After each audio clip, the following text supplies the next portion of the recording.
own rules. You can use some of them, all of them. Oh no, I'm getting coronavirus. Save me. 15 rules for fast fat loss. So these are my strategies, my techniques. I wouldn't say they're secrets because I'm telling them to you right now, but this is my manner of thought when I'm trying to lose fat. So during this video, I'm gonna overlay some of my lifting session that I just did. You might recognize that. Just because it's probably more interesting than looking at my face with the mask. Alright, rule number 1 is going to be practice intermittent fasting. So for me, typically, I won't eat solid food until 3, 4, or 5 p.m., somewhere in that range. So I'll wake up around 7 to 9 a.m., depending on how late I went to sleep and how tired I am. And then I will have a protein coffee mix. It's casein protein powder and coffee. And I will have that until I go train around 1 to 2 o'clock, sometimes even 3 o'clock. And then after the workout, I will have my first real food. Honestly, for me, this doesn't sound extreme. It's just normal by this point. I don't get hungry in the morning. The casein makes it so I'm not catabolic. I'm actually in muscle growth mode. Yet, I'm not spiking my insulin. I'm not spiking my blood sugar. And so this is a really good way to lose fat. Number 2 is going to be your protein intake. So I typically recommend 0.8 grams per pound or 1.6 grams per kilo, roughly in that range. You can go up to 1 gram per pound or 2.2 grams per kilo, but it's not really necessary. I typically like to have 30 to 40 grams of protein per meal, but if you're eating fewer meals, you might want to get in 40 to 50, even 60 grams per meal. Protein is the most satiating macronutrient, so you really can't go wrong, with having a fairly high protein diet. The 60 grams, as recommended by the government, is definitely not enough. Number 3, eat more fiber. There was a study a few years ago, out of 800 American high schoolers, only 2 of them, yes 2, were getting enough fiber. So chances are you are also not getting enough fiber. This is going to keep you full, satiated, as well as keeping everything moving, if you get my drift. Number 4 is going to be never drink calories. Now I know this is sort of contradicting the first one with the casein, which has calories, but this applies to basically everything else. So any kind of soda, sweet tea, anything at Starbucks that is not a black coffee, don't drink calories. These will not fill you up. These are not really good for you. If it's sugary, it's going to spike your blood sugar. Not worth it. Number 5, only eat carbs once per day. Now, again, these are my rules. You can modify them to yourself. This is just what I do. If I'm dieting, I will only have carbs after the workout, no other time. Maybe before the workout as well, depending on how I feel. But I count that as one time because it's around the workout. I find this is the best way for me to lose fat.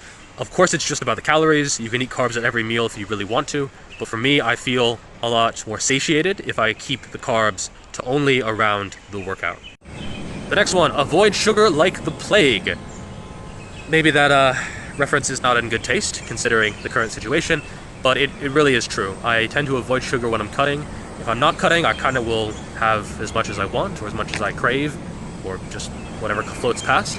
But if I'm cutting, I am a lot stricter with that, and I will cut out sugar fairly strictly. The next one is going to be hungry an hour or 2 after meals.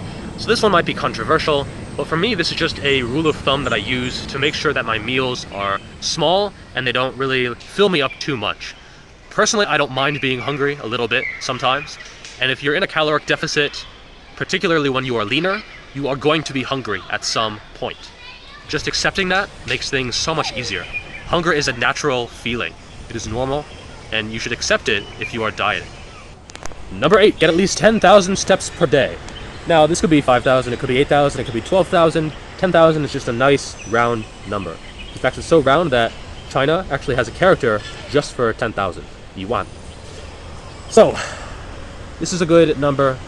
Do it. You don't need to overdo this. You don't need 20, 30, 40,000 steps, but 10,000, I think that's a good number to shoot for. At a minimum, get in 5,000, and if you're consistently getting in 2,000 or 3,000 steps per day, then it's really a health concern, because you're not getting enough movement for your body to properly function. Number 9, get at least 8 hours of sleep per night. Now, this is really very underrated, very underappreciated, and I think it is vital. If I get 5 or 6 hours of sleep per night, I can feel it the next day. I get hungrier more easily, my focus is interrupted more easily, I'm more irritable, my performance in the gym goes down, and those 2 hours really are essential. Number 10, drink more water. So when I'm cutting, I will drink 4, 5, 6 liters per day. Not joking, and I do track it very accurately. Every liter of water that you drink, if it's cold, will burn 46 calories to warm up to your body temperature. That's free fat loss. Plus it fills you up, plus it's good for your skin, it's good for your health. Really, this is low-hanging fruit, and you should definitely drink more water. Number 11, don't count calories. Now, this is probably going to be the most controversial one here, but I do not count calories anymore. I did for several years, but I do not anymore. Counting calories is simply not accurate. You don't know how many calories are going in to any meaningful level of accuracy, unless you are counting and cooking and measuring all of your food. Every single drop. Every single sauce, every single vegetable, every single mouth of alcohol, everything needs to be counted. And if you're off by even a little bit, the whole equation doesn't matter. You don't even know how many calories are going out. You could be burning 2,000 per day, 2,100, 3,000, 3,200. You have no idea. So I don't count calories.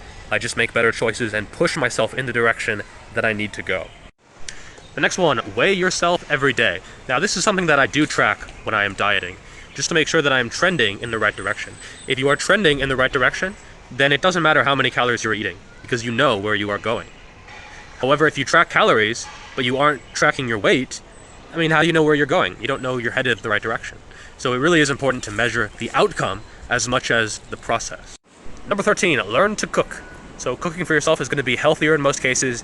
It's going to be better portion sizes. It's going to be a better choice when you are dieting. Number 14, don't sabotage yourself. So you do this, I do this, everyone does this, and it's important not to do it. So if you're dieting, what is a better choice of something to watch on TV? The Food Channel or sports? Sports, for sure. It gives you an environment of people being healthy and being active.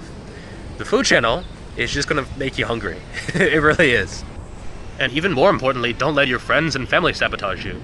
If they don't respect you, and they invite you to an all-you-can-eat buffet or a bar or a club when they know you're trying to diet and you're being serious about it, well then screw them. Screw them. Get new friends. If they don't respect you enough to respect your goals as a person, well then they don't deserve you as a friend. Simple as that. And the last one is going to be being consistent. If you do all these for a week, you're going to have a great week, but you're not really going to get anywhere. You have to do these for a long time and make them ingrained into your very being as habits in order to really make a long-term lasting change. So those are the 15 rules that I follow when I'm trying to lean down. Keep in mind that you might have your own rules. You can use some of them, all of them. Oh no, I'm getting coronavirus. Save me. But these are my rules. So you can use some of them, all of them, none of them, but make sure you adapt them to yourself and your own situation. All right? So that is all for today. Make sure to like and subscribe, and I will see you next time.